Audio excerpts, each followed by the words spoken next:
울산에서 진행된 교권 보호를 위한 추모 집회에서 천창수 울산시 교육감이 교사들을 보호하겠다며 직접 집회에 참석했습니다. 현대중공업과 현대자동차의 올해 임금 협상 교섭이 길어지고 있습니다. 노조가 파업을 예고하는 등 공방의 강도도 계속 올라가고 있습니다. 미래자동차의 성장으로 자동차 디자인이 중요해졌습니다. 영국은 자동차 강국 부활을 꿈꾸며 자동차 디자이너 배출에 집중하고 있습니다.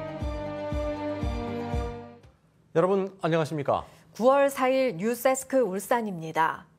서울 서희초등학교 교사의 49제인 오늘 울산에서도 추모 행사가 열렸습니다. 초등학교 한 곳이 재량 휴업에 들어갔고 많은 교사들이 병가 등을 내고 뜻을 함께했습니다. 교육부는 교사들의 단체 행동에 대해 처벌 원칙을 고수하고 있는 가운데 천창수 교육감은 교사들을 보호하겠다는 입장을 밝혔습니다. 정인곤 기자입니다. 서울 서희초등학교 교사의 49제를 추모하는 분향소에 추모 행렬이 긴 줄을 이루고 있습니다. 교사들은 헌화를 하고 묵념을 하며 깊은 생각에 잠깁니다. 헌화를 마친 교사들은 서희초 선생님은 우리 주변 어디에나 있다고 말합니다. 저도 신규교사 때 이제 힘들었던 것도 생각나고 이제 주변에 있는 선생님들도 좀 많이 겪으시거든요. 이런 일들을. 그래서 이제 조금 안타까운 마음에 저도 참여하게 되었습니다. 분향소를 방문했던 교사들은 교육청 앞에 모여 교권 보호를 외치며 집회를 가졌습니다. 교사를! 울산에서는 교사들이 공교육 멈춤의 날 집회에 참석하면서 중구의 한 초등학교가 임시 휴업했고 18개 학교가 긴급 수업 지원 요청을 했습니다. 이날 연가 등을 신청하고 추모 집회에 참석하기 위해 결근한 울산 지역 교사는 교육청 추산 2천여 명에 육박합니다.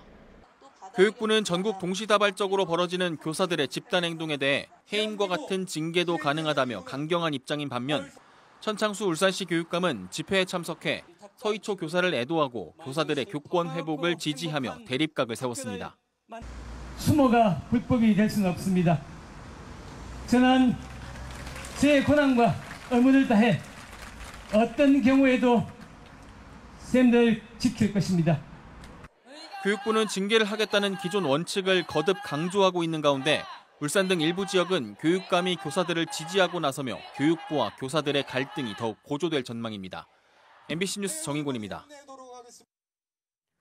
울산의 제조업 양대 사업장인 현대중공업과 현대자동차 모두 올해 임금 협상 교섭이 길어지고 있습니다. 노조가 파업을 예고하는 등 공방의 강도도 올라가고 있는데 지금까지 어느 정도나 협상이 진행됐는지 알아봤습니다. 유희정 기자입니다. 잠정 합의안을 한 번 만들었지만 조합원들의 거부로 협상이 원점으로 돌아간 현대중공업 노사. 잠정 합의안 부결 이후 2차례 열린 본교섭에서도 결론을 내지 못했습니다. 노조는 조선업 인력난 해결과 우수인재 유치를 위해서라도 임금을 더 올려야 한다고 요구하고 있습니다. 교섭 기간 부분 파업을 벌여온 데 이어 모든 조합원이 전면 파업에 나설 것을 예고하기도 했습니다. 저도 지금 교섭 중입니다. 회사와 맞짱하는 자세가 항상 무대 있습니다. 거의 6일, 7일 종가 진행합니다. 그럼 조합원의 말씀드려서 꼭 조직까지 됩시오. 다만 노조가 예고한 전면 파업 직전에 열릴 본교섭에서 회사가 진전된 임금 인상안을 제시할 경우 협상이 급물살을 탈 수도 있습니다. 결국 이 본교섭의 내용과 결과가 향후 임금 협상 흐름의 분수령이 될 것으로 보입니다. 현대자동차는 노조가 파업 등 쟁의 행위 결의를 해둔 상태지만 협상은 계속 진행 중입니다. 하지만 핵심 쟁점에서 노사 간 의견 차이를 좁히지 못하고 있다는 게 문제입니다. 기본급 인상이나 성과급 지급 같은 노조의 임금성 요구에 대해서는 회사가 요구안이 가벼워져야 한다고 말하면서도 필요성을 고민해 볼 수 있다는 전향적인 입장을 밝힌 반면 정년 연장 요구에 대해서는 불가능하다는 기존의 입장을 고수하고 있기 때문입니다. 결국 정년 연장 요구안에 대한 노사 간 합의가 어떻게 이뤄질지가 올해 협상의 최대 고비가 될 것으로 예상됩니다. MBC 뉴스 유희정입니다. 유네스코 세계문화유산 등재 신청을 준비하고 있는 국보 반구대 암각화가 다시 물에 잠겼습니다. 반구대 암각화는 사연댐 수위가 53m를 넘으면 물에 잠기기 시작하고 57m가 넘으면 완전히 침수되는데 지난 1일 오전 10시 20분 이후 57m를 넘어섰습니다. 사연댐 수위가 57m를 넘어 완전히 침수된 것은 2020년 7월 이후 3년 만입니다. 글로벌 자동차 시장에서 펼쳐지고 있는 디자인 경쟁을 연속 보도합니다. 영국은 과거 자동차 강국의 패권을 다시 잡기 위해 미래차 시대를 이끌 자동차 디자이너 배출에 집중하고 있습니다. 유영재 기자가 영국 현지 취재했습니다. 영국 자동차 산업의 대표 도시인 코벤트리.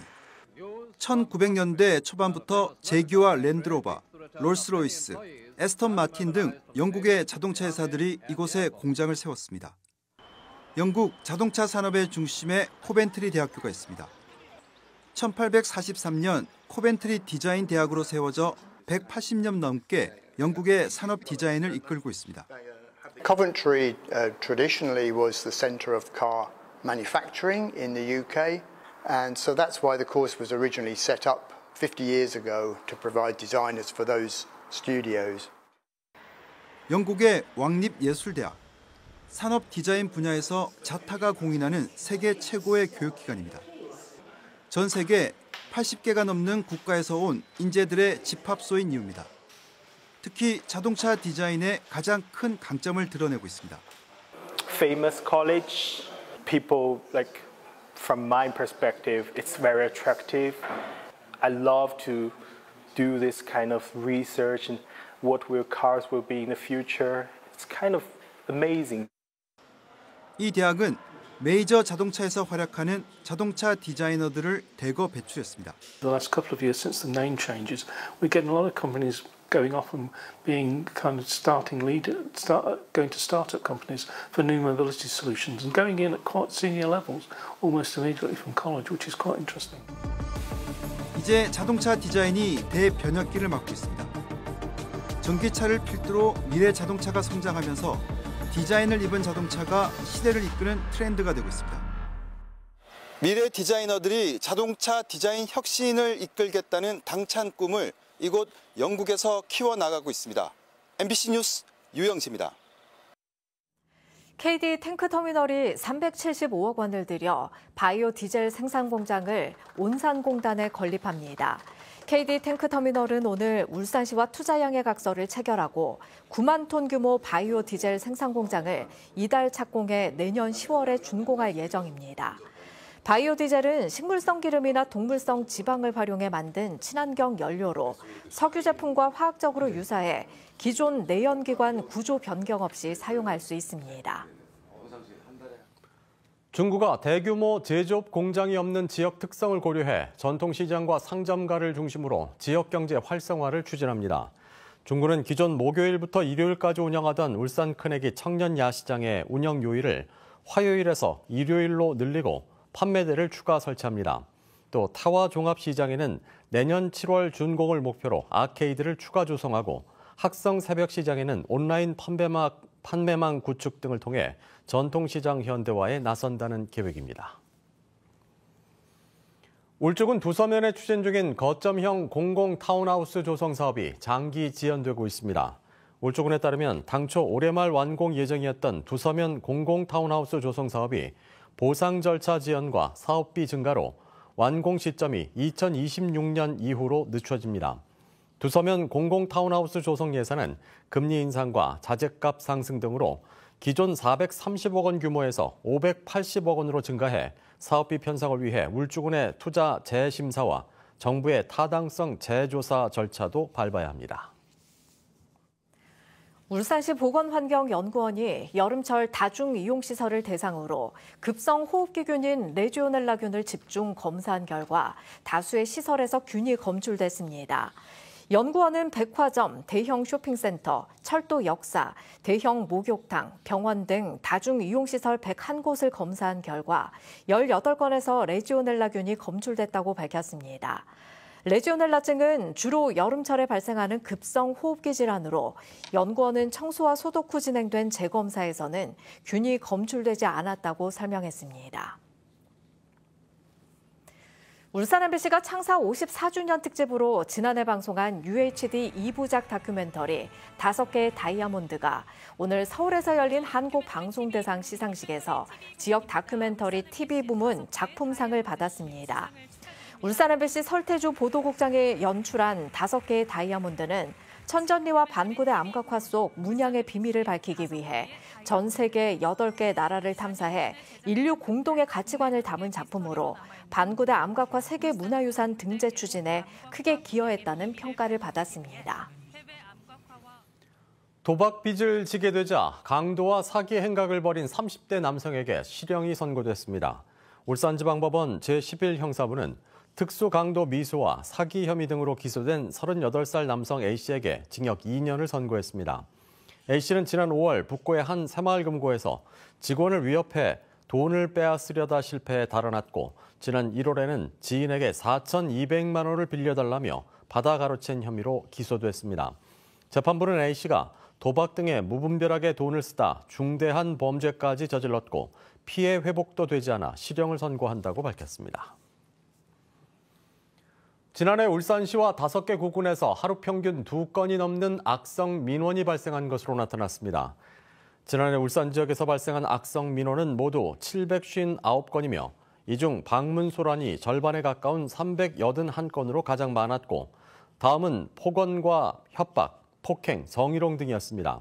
각 지자체는 특이 민원 대비 모의 훈련을 진행하고 웨어러블 캠을 보급하는 등 악성 민원에서 공무원들을 보호할 방안을 마련하고 있습니다. 울산시가 본청과 구군 등 다양한 기관과 부서에 분산돼 있던 일반 산업단지 관리 업무 창구를 본청 산업단지 정책과로 일원화하기로 했습니다. 울산시는 앞으로 시 산단 정책과가 모든 민원을 접수한 뒤 담당 부서와 기관에 통보해 민원이 신속하게 처리될 수 있게 했습니다. 울산시는 올해 연말까지 시범 운영을 거쳐 내년부터 본격적으로 관리 업무 창구를 일원화한다는 계획입니다.